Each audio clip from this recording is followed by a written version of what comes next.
Good morning to all traders. Welcome to this Tuesday's Market Insights video on FX majors. Today is the 30th of June, and I have to tell you that you have to be very careful. It is the last day of the month, so we are likely to see volatility remaining at elevated levels, as we actually seen yesterday as well.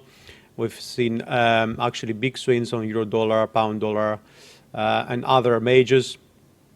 Most particularly, what was interesting yesterday was the fact that we've seen the yen and Swiss franc safe havens losing against, weakening against most of the majors, and particularly against the US dollar as well. Now, risk appetite seems to be increasing as well, because simply there was just really no bad news, and the I wouldn't say really significant, but at least medium significance economic data from the US, coming from the US, were particularly okay, right? So we're expecting this big consumer today, as well as other GDP figures coming from the, well, Spain, I would say, UK, as well as Canada. So for that reason, I'm going to have a look at our favorite euro dollar.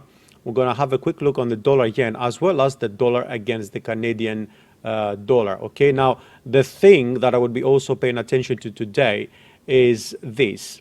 Well, now we have the Chinese security law, national security law in Hong Kong.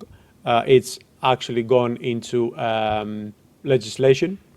At the same time, the US barred arms exports to Hong Kong, and it actually revoked the special status before the security law was went under legislation.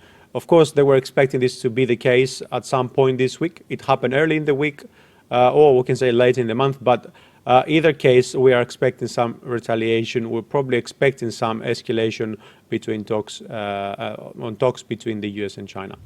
On euro dollar, we're moving exactly as we were expecting last week as well. It's been a while, actually. We've been expecting this move, W, X, and Y, right? Well, with an ABC down ending, right? And this is another ABC for wave X. We're expecting then another C wave down here to take out Y. Now, this wave Y is going to be the first part of a potential double zigzag, okay? Now, we've done waves A because we have a very nice impulsive move down here, a correction to take out wave B, and we're now moving impulsively down. We're going to see 1, 2, we've seen 2, we're going for wave 3, then 4 and 5, okay?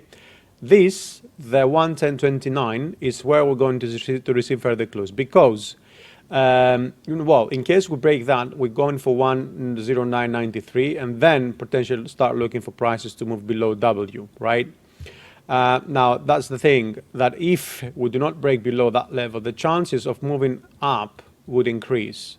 That would suggest that this is wave, well, 1 over here, you know. This is wave 2. This is part of wave 3, so 1, 2, 3, 4, and 5. Yeah, that would be 3, and then 4 and 5, which means we're going to see more upside. And that I only say because I still see no signs on the RSI for this move to continue much lower, okay? So we could expect another move around the 1296 or so, okay? And then start moving lower when we receive a signal on the RSI. So I would be really cautious to and careful to and interested to how the euro dollar moves even today, I would say. Now, in dollar yen, if you recall, last time we saw this, I'm expecting this to be a triple zigzag, right? Which means, well, since we've ended this X wave as well, this is a second intervening wave. Well, we're going to see an ABC over here, right? Now, it looks like wave A is done, but I think we have a very small upside move yet to complete that.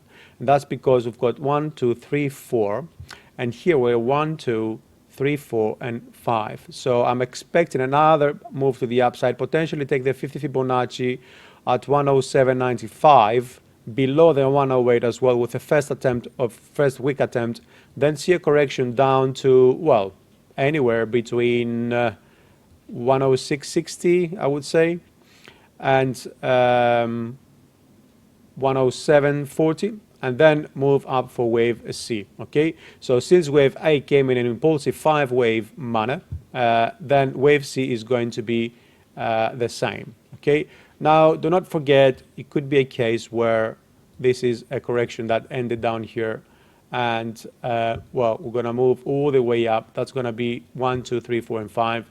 Or the other scenario would be that we ended up here. This is wave 1 down here. Okay, 1, 2, 3, 4, 5. This is a simple correction, ABC, and then we're going to move again lower for wave 3. Okay, but this is medium term. In the short term, an upside to 108, near 108, and then move down. And last, dollar against the Canadian dollar. We've been expecting this wave for a while now. Last week we looked at this opportunity over here being a 1. This is a corrective 1, wave 2. We talked about this breaking above this wave 1, right? We had the first attempt, which seems to suggest to me that we might see a correction before we break higher. We could break a lower first to correct down here, because that could be 1, 2, 3, 4, and 5, a 5-wave move in wave 3. But I am actually looking at this moving to the start moving higher up, okay, and potentially, well, the idea was to break above 146.68 because this is wave 4. So we're still looking at this becoming an intermediate degree 1, 2, 3, 4, and 5, right? Because it's going to be the last leg to the upside. Now, how this is going to come? It could be 5 waves to the upside. Excuse me. It could be an ending triangle. So we could see an ABC, you know, ABC, ABC, ABC, ABC. Well, what we really care about, though, is that in the longer term, we're looking at the previous high at least. Okay, so this will be all for the day. I would pay attention to the API report for the oil, the crude oil stocks as well. Thank you for watching, and we will speak again tomorrow.